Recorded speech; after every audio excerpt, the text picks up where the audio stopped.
नमस्कार विद्यार्थी मित्रमैत्रिणींनो, आज आपण इयत्ता 10वीच्या कुमार भारती या पुस्तकातील वसंत हृदय चैत्र हा पाठ पाहणार आहोत। या पाठाच्या लेखिका आहेत दुर्गा भागवत। दुर्गा भागवत यांचा जन्म 1910 सालचा।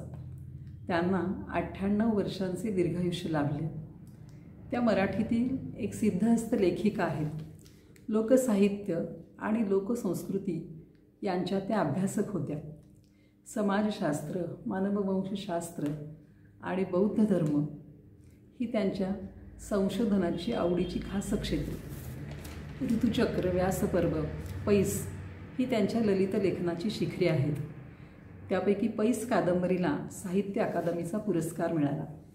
लोककथामाला हा मराठीतील लोककथांमधील एक महत्त्वपूर्ण संग्रह आहे। रामशास्त्री भागवत, व्यक्ती आणि वाङ्मय, केतकरी कादंबरी हे त्यांचे महत्त्वपूर्ण ग्रंथ आहेत। भारतीय लोकसाहित्याचे जागतिक मूल्यमापन करणारा लोकसाहित्याची रूपरेखा हा ग्रंथ खूप महत्त्वाचा आहे। काही पुस्तकांचा त्यांनी अनुवाद देखील केलेला आहे। बाणभट्ट या प्राचीन संस्कृत लेखकाची कादंबरी या पुस्तकाचा त्यांनी अनुवाद केलेला आहे। सिद्धार्थ जातकाच्या 7 खंडांचा अनुवाद केलेला आहे। रवींद्रनाथ टागोर यांच्या गीतांजली या पुस्तकाचा संस्कृत भाषेत त्यांनी अनुवाद केलेला आहे। या सर्व त्यांच्या आपल्याला अनुवाद लेखनाच्या देणग्या आहेत। त्यांचं मूळ पिंड संशोधकाचा, पण वृत्ती मात्र आस्वादकाची होती। भारतीय उपखंडात उन्हाळा, हिवाळा, पावसाळा असे 3 मुख्य ऋतू मानले जातात। भारतीय पंचांगानुसार वसंत, ग्रीष्म, वर्षा, शरद, हेमंत आणि शिशिर असे 6 ऋतू मानले जातात। प्रत्येक ऋतूची वेगवेगळी वैशिष्ट्ये असतात। प्रत्येक ऋतूचा स्वभाव वेगळा असतो।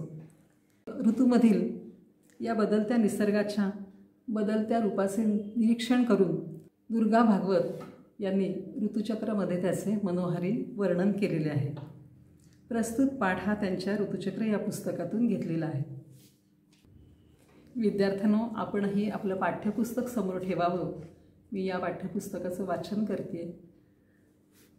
फाल्गुन, चैत्र आणि वैशाख हे 3 महिने वसंताच्या पुष्पमुद्रेचे चिन्ह लिहिलेले असे महिने आहेत। एक दुसऱ्यात मिसळला आहे, तरी पण चैत्र हा खरा वसंतात्मा आहे, मधुमास आहे।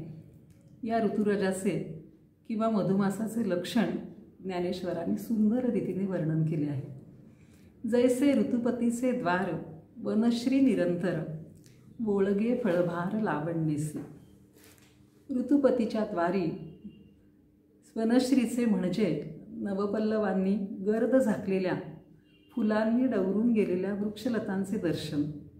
हे दर्शन तर फाल्गुनातच घडते। मग मधुमासाचे वैशिष्ट्य कशात आहे? या महिन्यात हे सारे सौंदर्य तर आहेच, पण फळांचेही रूप दृष्ट लागेलसे असते। फळातून फुलातून मधुरस वाहत असतो। चैत्रातल्या पालवीचे रूप कुठेही मोठे मनोहर, पण ही पिंपळाची झाडे पहा, कशी गहिऱ्या गुलाबी पानांच्या रेशमी पताका नाचवत उभी आहेत ती।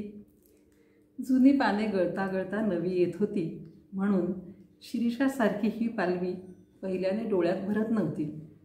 पण सारी नवी पाने आल्यावर खरोखरच उन्हात जेव्हा ही भडक गुलाबी पाने चमकतात, तेव्हा जणू काही सुंदर पुष्पांचे गेंदच या झाडावर फुलले आहेत असे वाटते। इतर झाडाची पालवी फार लहान असल्याने फार हलत नाही, पण या पानांची सारखी सळसळ। त्यातल्या त्यात आमच्या घराजवळ एक पिंपळाचे झाड आहे, ते तर फारच बहारीचे दिसते। त्याच्यावर मधुमालतीची प्रचंड वेल चढली आहे। चारी बाजूंनी अगदी मध्यापर्यंत त्या झाडाला तिने वेढून टाकले आहे। आणि आता ही मधुमालती गुलाबी गेंदांनी खचून भरली आहे। आता फुलायला आणखी जागा नाही, अशी दाटी पिंपळाच्या तांबूस पानांची आणि या गुच्छांची झाली आहे।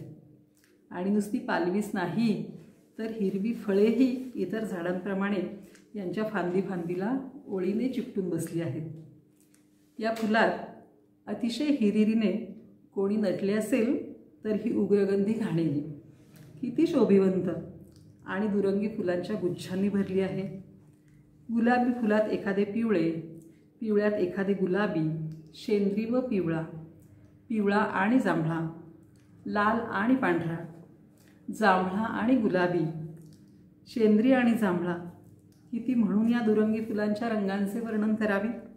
वास्तविक हे कुठलेच दोन रंग स्वाभाविकपणे एकमेकांच्या शेजारी एरवी शोभणारे नाहीत, पण निसर्गाच्या दुनियेत कुठलेही भडक व एरवी विसंगत वाटणारे रंग विशोभित दिसत नाहीत, उलट एकमेकांची शोभा वाढवतात. गुजरातेत बऱ्याच भागात वृक्ष वनस्पतींचा दुष्काळ. तिथे या झाडाला भलतेच महत्त्व आहे. आपण तुच्छतेने घाणेरी म्हणतो तिला आणि तिच्या अतुलनीय रंगसौंदर्याला उपेक्षून पुढे जातो, पण गुजरातीत चुनडी असे सुंदर व यथार्थ नामाभिधान या झाडाला दिलेले आहे. आणि या फुलाचे हे नाव ऐकल्यावर काठेवाडी व राजपुतानातल्या चुनड्यांच्या भडक रंगांचे रहस्य मला उमगले. भडक विशोभित रंग म्हणून पुष्कळदा त्यांची चेष्टा केली जाते, जी मिश्रणे आम्ही आमच्या वस्त्राभरणात कटाक्षाने टाळतो, तीच या लोकांनी शतकानुशतके निसर्गाच्या प्रेरणेप्रमाणे शिरोधार्य मानली. भारतीय रंगाभिरुचीचे मूळ प्रादेशिक वातावरणात आणि नैसर्गिक आविष्कारात असलेले पाहून मोठे नवल वाटते. तशीच ही माडाची आणि सुरमाडाची झाडे पहा. माडाची झाडे बारमाहा हिरवी आणि फळांनी भरलेली दिसतात. पल्लवांचा नखरा त्यांना माहीतच नाही जसा, पण फाल्गुन लागला की त्याच्या माथ्यावर अधिक फिक्या रंगाचे जावळ भुरभुरल्यासारखे वाटते. त्याच्या पानांच्या गाभ्यातून वाढलेल्या नारळांच्या लंगरांच्या वर होडीच्या आकाराचे पेव फुटते आणि त्या सुक्या कळकट पेवातून वेताच्या रंगाच्या फुलांच्या लोंब्या बाहेर पडतात. चैत्राच्या मध्यापर्यंत या लोंब्या दिसतात. नारळाची फुले निर्गंध आणि टणक, पण झाडाखाली पडलेल्या फुलांच्या राशीतून 4-2 फुले उचलून घेऊन जरा निरखून पहा. त्यांचा तो टणकपणा तुम्हाला बोचणार नाही. पाकळ्यांच्या गुळगुळीत स्पर्शाने बोटे सुखावतात. 3 पाकळ्यांची फिक्या पिवळ्या रंगाची ही फुले, आत तशाच रंगाच्या केसरांची दाटी. 3 पाकळ्यांचा हा फुलांचा पेला पाहून, त्यांच्या आकारांचे सौंदर्य पाहून तुम्ही मुग्ध झाल्याखेरीज राहणार नाही. प्रचंड नारळाचे हे नखाएवढे फूल पाहून मोठी गंमत वाटते. शेजारचे कडुनिंबाचे झाड निळसर फुलांच्या तुऱ्यांनी भरून गेले आहेत.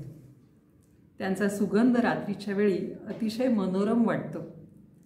त्याच्या शेजारीच कडवट उग्रवासाचे करंजाचे झाडही सबंध फुलले आहे. करंजाच्या फुलांचे रूप अलौकिक असते. अगदी नखाएवढी कळी, करंजीच्या आकाराची, पांढरी हिरवी, पण फूल उमलले की किती निराळे दिसते. आत एक निळी जांभळी नाजूक सुंदर कळी आणि तिच्या डोकीवर अर्धवर्तुळ अशी पांढरी टोपी. जणू काही टोपडे घातलेला बालघनश्यामच या फुलांच्या रूपात अवतरला आहे. रस्त्यावर पडलेला या फुलांचा खच फार रमणीय दिसतो. चैत्रातल्या पर्णशोभेचे आणि फळशोभेचे वर्णन आंब्या फणसाशिवाय पूर्ण होणार नाही. वसंताशी पौषा अखेरीपासूनच मोहरून सहकार करणारे हे आंब्याचे झाड. लांब लचक देठांना लागलेले कैऱ्यांचे हिरवे गोळे वाऱ्याबरोबर झोके घेत असताना किंवा पोपट किंवा कावळे त्या पाडाला लागल्या आहेत की नाहीत ते पाहण्याकरता त्यांना चोचींनी प्रहार करतात. तेव्हा मोठी मौज वाटते. गावाबाहेरच्या झाडातून कोकिळांचे कूजनही बहुधा याच झाडांवर चालत असते. कैऱ्या जून झालेल्या असतानाच एकीकडे पाने झडत असतात, पण झाड वृक्ष असे कधीच दिसत नाही. चैत्रात याही झाडाला पालवीचे घोसच्या घोस लागतात आणि कैऱ्यांबरोबर तेही झुके घेतात. माघातले मोहराच्या झुपक्यांनी भरलेले व सुगंधाने दरवळलेले झाड सुंदर की आताचे हे सांगणे कठीण आहे. आणि फणस त्याला नजरेत भरण्यासारखी पालवी नसली तरी तेही टवटवीत दिसते आहे आणि त्याची फळे पायापासून डोकीपर्यंत लादली गेलेली नजरेत धरता आहेत. फणसाला फुले धरत नाहीत, तर पौष माघात त्याला हिरवे कोके येतात, फुगीर मिरचीसारखे. मग एक एक कोका दुभंगतो. वरचे टरफल तपकिरी होऊन गळते. आतला हिरवा फणस गुळगुळीत तुकतुकीत असतो. मग काही दिवसांनी त्यावर खसखशीसारखे बारीक दाणे दिसू लागतात. ते दाणे वाढून पांढऱ्या किडीसारखे तंतू बनतात. त्यांच्या खालून काटे वाढतात आणि ते तंतू गळले की मग संपूर्ण अवयवांनी युक्त पण आकाराने मुसुंब्या एवढा फणस तयार होतो. अगदी बुंद्यापासून ते धरतात. कधीकधी फळ अर्धे मातीत पण गाडले जाते. रूपरसगंधमय अशा या चैत्र मासाची शोभा झाडावरच्या काही बांधल्या जाणाऱ्या आणि काही बांधल्या गेलेल्या पक्ष्यांच्या घरट्यांनी पूर्णत्वाला येते. ठिकठिकाणी काही लोंबत्या आकाराची, तर काही वाटोळी चेंडूसारखी, तर काही पसरट गोल. अशी ही काळी कबरी घरटी म्हणजे वसंताच्या चित्रलिपीतली सुंदर विरामचिन्हेच वाटतात मला. माधुर्याचा हा थेंब अभिरुचीला पुरेसा वाटतो आणि म्हणूनच निसर्गाच्या विराट चित्रलिपीचा शोध घेण्यापेक्षा मला या स्थूल विरामचिन्हांकडेच पाहायला जास्त आवडते. आता आपण या पाठातील शब्दार्थ आणि वाक्प्रचारांचे अर्थ पाहूया. पहिल्याच ओळीमध्ये आपल्याला पुष्पमुद्रा असा एक शब्द दिसतो. पुष्पमुद्रा याचा अर्थ आहे फुलांचे मुख. त्याच ओळीत आपल्याला ल्यालेले असा एक शब्द दिसतो. ल्यालेले म्हणजे परिधान केलेले. याच उतार्यामध्ये आपल्याला मधुरस आणि मधुमास असे दोन शब्द दिसतात. यापैकी मधुमास म्हणजे गोड असा महिना आणि मधुरस म्हणजे गोड असा रस. पुढे आपल्याला संत ज्ञानेश्वरांच्या ओळी दिसतात. जैसे ऋतुपतीचे द्वार वनश्री निरंतर बोळगे फळभार लावणनेसी. याच्यामध्ये बोळगे हा वेगळा शब्दाचं आपल्याला दर्शन इथं होतं आणि बोळगे या शब्दाचा अर्थ दर्शन होणे असा आहे. डवरणे याचा अर्थ आहे बहरणे. ऋतुपतींच्या द्वारी वनश्रीचे म्हणजे नवपल्लवांनी गर्द झालेल्या फुलांनी डवरून गेलेल्या वृक्षलतांचे दर्शन आपल्याला चैत्र मासामध्ये होते. तर या ओळीमध्ये डवरणे याचा अर्थ बहरणे असा आहे. त्यानंतर पुढे आपल्याला गेंद हा एक नवीन शब्द दिसतो. गेंद याचा अर्थ तुरा, झुपका. जणू काही पुष्पांचे गेंदच या झाडावर फुलले आहेत असे वाटते. इथं पिंपळाच्या झाडाच्या पानांचं वर्णन करताना लेखिकेने या ओळीमध्ये पुष्पांचे गेंद असा शब्द वापरलेला आहे. इथे गेंद याचा अर्थ तुरा किंवा झुपका. मनोहर म्हणजे रमणीय, सुंदर. घाणेरीचं वर्णन करत असताना उग्रगंधी असा एक शब्द आपल्याला पाठात पाहायला मिळतो. उग्रगंध याचा अर्थ तीव्र वास. घाणेरीचा वास अतिशय तीव्र असतो की आपल्याला तो घ्यायला देखील नको वाटतो, म्हणून त्याचं वर्णन उग्रगंधी असं केलेलं आहे. त्यानंतर पाठामध्ये आपल्याला नारळाच्या झाडाच्या वर्णनामध्ये लंगर असा एक नवीन शब्द पाहायला मिळतो. लंगर याचा अर्थ माळ किंवा मालिका. जे नारळाच्या झाडावर नारळांची मालिका लागलेली आपल्याला दिसते, म्हणून नारळाचे लंगर असा शब्द इथं वापरलेला आहे. त्यानंतर नारळाच्या फुलांच्या बाबतीत आपल्याला या फुलांचं वर्णन करत असताना बोचणे असा एक शब्द दिसतो. नारळाचं फूल आपल्याला बोचणार नाही असं लेखिका सांगते, म्हणजे टोचणार नाही. बोचणे या शब्दाचा अर्थ आहे टोचणे. करंजाच्या फुलांचं वर्णन करत असताना घनश्याम हा शब्द आलेला आहे. घनश्याम म्हणजे बाळकृष्ण. फणसाच्या झाडांचे कोके दुभंगतात. इथं दुभंगणे याचा अर्थ दोन भाग होणे. लेखिकेने शेवटच्या उतार्यामध्ये वसंत ऋतूचं वर्णन रूपरसगंधमय असा चैत्र असं केलेलं आहे. रूपरसगंधमय म्हणजे सुंदर रूपाने युक्त, अतिशय सुगंधित आणि रसपूर्ण असा चैत्र, म्हणजे रूपरसगंधमय यांनी परिपूर्ण असा चैत्र. अभिरुची याचा अर्थ आहे आवड. आता आपण या पाठातील वाक्प्रचारांचे अर्थ पाहू. तुच्छ लेखणे याचा अर्थ कमी लेखणे. घाणेरीच्या फुलाला आपण तुच्छ लेखतो असा हा वाक्प्रचार इथं आलेला आहे. आणि घाणेरीच्या फुलांची उपेक्षा करतो, म्हणजेच तिच्याकडे आपण दुर्लक्ष करतो, तिला महत्त्व देत नाही. उपेक्षा करणे याचा अर्थ महत्त्व न देणे. त्यानंतरचा वाक्प्रचार आहे पेव फुटणे. नारळाच्या झाडावर होडीसारखा भाग येतो आणि त्याच्यावर पेव फुटतं असं सांगितलेलं आहे. पेव फुटणे याचा अर्थ एखादी गोष्ट भरभरून मिळणे. या पेवामध्ये आपल्याला नारळाच्या फुलांच्या लोंब्या बाहेर येताना आपल्याला दिसतात. रुंजी घालणे याचा अर्थ आहे अवतीभोवती फिरणे. कुचेष्टा करणे म्हणजे चुकीचे बोलणे, अनुद्गार करणे. घाणेरीच्या झाडाची आपण कुचेष्टा करतो, म्हणजे तिच्याबद्दल आपण अनुद्गार काढतो. पुढे शब्द आहे व्यथित होणे. व्यथित होणे म्हणजे दुःखी होणे. या पाठामध्ये आपल्याला विविध झाडांचं दर्शन होतं. पिंपळाचं झाड, माडाचं झाड, घाणेरीचं झाड, मधुमालतीची वेल, आंब्याचं झाड, फणसाचं झाड, अशा विविध झाडांचं दर्शन आपल्याला लेखिकेने या पाठामध्ये घडवलेलं आहे. त्यापैकी पिंपळाच्या पानांचं वर्णन लेखिकेने फार सुंदर केलेलं आहे. पिंपळाची पाने शिशिर ऋतूमध्ये गळत असतात आणि चैत्रामध्ये या झाडाला लाल सुंदर गुलाबी अशा रंगाची पालवी फुटलेली आपल्याला दिसते. ही पालवी हे झाड खूप उंच असल्याने आपल्याला दिसत नाही, परंतु ही पाने मोठी होतात आणि सळसळ करतात तेव्हा या झाडाचं सुंदर असं दर्शन आपल्याला होतं आणि त्याला लेखिकेने नाचणाऱ्या पताका अशी उपमा दिलेली आहे. पिंपळाचं झाड शिशिर ऋतूमध्ये वटलेलं दिसतं आपल्याला, तेव्हा हे निष्पर्ण झाड पाहून आपल्याला कसं तरीच होतं, परंतु हे निष्पर्ण झालेलं झाड चैत्रामध्ये मात्र छान फुलतं. इथंच आपल्याला निसर्गाच्या सृजनशीलतेचा आविष्कार पाहायला मिळतो. ज्यावेळेस सगळं काही संपलं आहे असं वाटतं तेव्हाच कुठंतरी नवीन काहीतरी निर्माण होत असतं.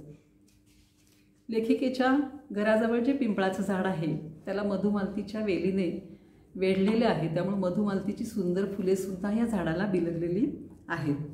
घाणेरीच्या झाडाचं वर्णन करत असताना लेखिकेने त्यावर शोभून दिसणाऱ्या सुंदर दुरंगी फुलांचं वर्णन केलेलं आहे. महाराष्ट्रामध्ये आपण या झाडाचं नावच घाणेरी असं ठेवलेलं आहे, परंतु गुजराती भाषेमध्ये या झाडाचं नाव चुंदडी असं सुंदर नाव आहे. कच्छचे रण, राजस्थान या भागामध्ये वनस्पतींचा दुष्काळ पाहायला मिळतो, पण तिथं मात्र कमी पाण्यामध्ये ही उगवणारी वनस्पती आपल्याला पाहायला मिळते आणि तिच्या सुंदर फुलांचा आविष्कार आपल्याला तिथल्या लोकांच्या वेशभूषेमध्ये पाहायला मिळतो. म्हणून लेखिका असं म्हणते की भारतीयांच्या रंगाच्या अभिरुचीचे मूळ प्रादेशिक वातावरणात आणि निसर्गाच्या आविष्कारात आहे. यानंतर वर्णन आलं आहे ते माडाच्या झाडाचं. माडाची जी पानं आहेत ती फार काही नाजूक सुंदर नसतात, उलट त्यांचा पसारा खूप मोठा असतो. म्हणून लेखिका म्हणते या झाडांना पल्लवांचा नखरा माहीतच नाही, परंतु या झाडाला येणारी जी फुले आहेत त्याचं सुंदर वर्णन लेखिकेने इथं आपल्याला केलेलं दिसतं. माडाबरोबरच सुरमाडाच्या झाडांचंही वर्णन इथं आलेलं आहे. सुरमाड हा माडाचाच एक प्रकार, त्याला नारळासारखीच फळे लागतात. त्याचबरोबर कडुनिंबाच्या झाडाचं वर्णन लेखिकेने या पाठामध्ये केलेलं आहे. या झाडाचा सुगंध लेखिकेला मनाला खूप भावतो. करंज वृक्षाचं वर्णन करत असताना लेखिकेला त्याला लागणाऱ्या करंजीच्या आकाराच्या कळ्या खूप आवडतात. त्याच्या सुंदर फुलांचं वर्णन लेखिकेने इथं केलेलं आहे. त्याचबरोबर आंब्या फणसाचं वर्णन करत असताना आंब्याचं मोहरलेलं झाड लेखिकेला खूप आवडतं आणि हे झाड अधिक सुंदर की चैत्रामध्ये आलेलं हिरव्या कैऱ्या लागलेलं झाड अधिक सुंदर हे मला सांगता येत नाही असं लेखिका आपल्याला सांगते.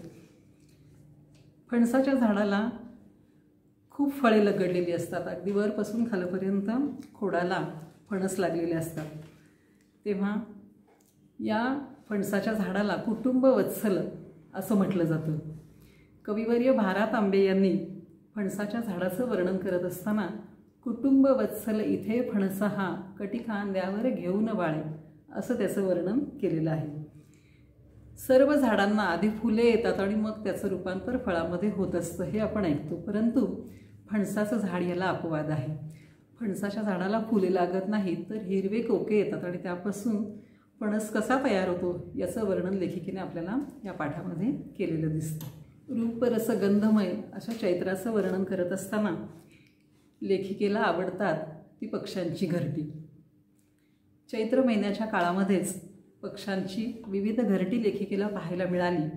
काही घरटी लोमत्या आकाराची, काही वाटोळ्या आकाराची, तर काही पसरट गोल अशा आकाराची.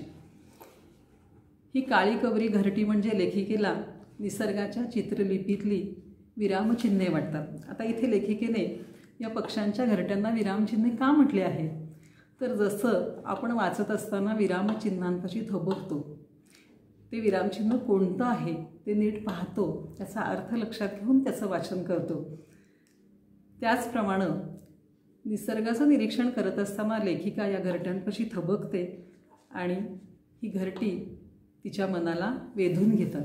निसर्गाचं विराट रूप कितीही निरीक्षण केलं तरी ते रोज नवं नवं दिसतं. त्यामुळं हे अनाकलनीय आहे असं लेखिकेला वाटतं. त्यामुळं या अनाकलनीय निसर्गापेक्षा निसर्गाच्या लिपीतली पक्ष्यांच्या घरट्यांच्या रूपातली विरामचिन्हच मला जास्त आवडतात, जास्त भावतात असं लेखिका आपल्याला सांगते. भाषाभ्यासाच्या दृष्टीने आपण या पाठाकडे पाहिलं तर लेखिकेने अतिशय ओघवत्या आणि रसाळ भाषेत चैत्राचं वर्णन केलेलं आपल्याला या पाठामध्ये पाहायला मिळतं. त्याचबरोबर आणखी काही भाषिक वैशिष्ट्य आपण या पाठाची पाहूया. या पाठामध्ये चैत्राला वसंतात्मा म्हटलेलं आहे, म्हणजे वसंताच्या आत्म्याची उपमा चैत्राला दिलेली आहे.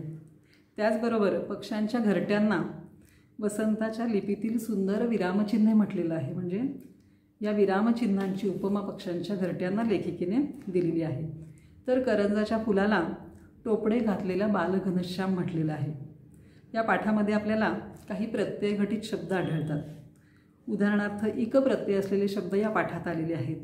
प्रादेशिक, नैसर्गिक, स्वाभाविक अशा शब्दांची ओळख आपल्याला इथे होते. ईत प्रत्यय असलेले आणखी काही शब्द आहेत. गुळगुळीत, तुकतुकीत. इय प्रत्यय असलेले काही शब्द आपल्याला इथं दिसतात. उदाहरणार्थ अतुलनीय. तर काही उपसर्ग घटित शब्द आपल्याला इथे पाहायला मिळतात. नि हा उपसर्ग असलेले शब्द आहे निर्गंध. अभि हा उपसर्ग असलेला शब्द आहे अभिरुची. आणि वि हा उपसर्ग असलेला शब्द आहे विसंगत आणि विशोभित. अलीकडच्या काळात शहरी जीवनाच्या धावपळीत आपला दिवस कसा सुरू होतो आणि केव्हा संपतो हेच आपल्याला समजत नाही. शहरात जिकडे तिकडे आपल्याला सिमेंटची जंगलं पाहायला मिळतात. घरात काय किंवा बाहेर काय, सारं जीवनच यंत्रवत झालेलं आहे. कामाचे तास, घरातील कामाचं ताण आणि कामावर जाण्यासाठी करावा लागणारा प्रवास, यात आपला दिवस कसा संपतो तेच आपल्याला समजत नाही. आणि या सर्वांनी आपण थकून जातो तेव्हा टी व्ही, मोबाईल, संगणक हे असतातच आपलं मन रिझवायला, तरीही आपला थकवा जात नाही. तेव्हा आपण एखाद्या सहलीचं नियोजन करतो. त्यासाठी एखादं निसर्गरम्य ठिकाण निवडतो. म्हणजेच मानवाला अजूनही निसर्गाची ओढ आहे. एखादे हलणारे गवताचे पान जरी आपल्या दृष्टीस पडले तरी आपलं मन सुखावतं. एखादी वाऱ्याची झुळूक अंगावर आली तरी ती आपल्याला अपूर्व सुख देऊन जाते. खूप उकडत असताना अचानक अंगावर आलेले पावसाचे 4 थेंब आपल्याला जे सुख देतात ते केवळ अवर्णनीय आहे. म्हणजे आपण निसर्गापासून दूर राहू शकत नाही. म्हणूनच वसंत हृदय चैत्र या पाठात लेखिकेने घेतलेली अनुभूती आपण कल्पनेने अनुभवतो आणि निसर्गाकडे चला असा संदेश हा आपल्याला पाठ देतो. विद्यार्थ्यांनो, हा पाठ आपण पाहिला. आता आपण या पाठावरचा स्वाध्याय सोडवा.